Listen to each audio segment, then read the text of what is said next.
Safe वाटतंय, FD वरती भरोसा आहे, पण तुम्हाला पाहिजे काय हाय ग्रोथ कॉम्बो. 10 लाख रुपये दोन्ही ठिकाणी आपण इन्व्हेस्ट केले. Option number 1 low risk, almost no risk, interest rate साधारणतः 6-6.5%.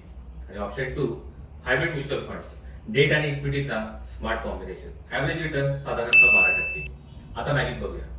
10 वर्षानंतर एफडी साधारणतः 10 लाख रुपयाची वाढून एक 18 लाख रुपयापर्यंत पोहोचते. चांगली व्हॅल्यू आहे.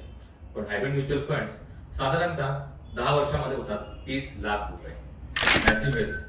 राईट? छान वाटतं, म्हणजे पैसे चांगली ग्रोथ झालेले आहेत. पण याचा अर्थ असा नाही सगळे पैसे आपल्याला म्युच्युअल फंड मध्ये इन्व्हेस्टमेंट करायचे. याचा अर्थ एवढाच आहे की आपली रिस्क समजून घ्या, रिटर्न समजा आणि बॅलन्स ठेवा. एफडी ही आपल्याला स्टॅबिलिटी देते पण वेळ तयार करत नाही.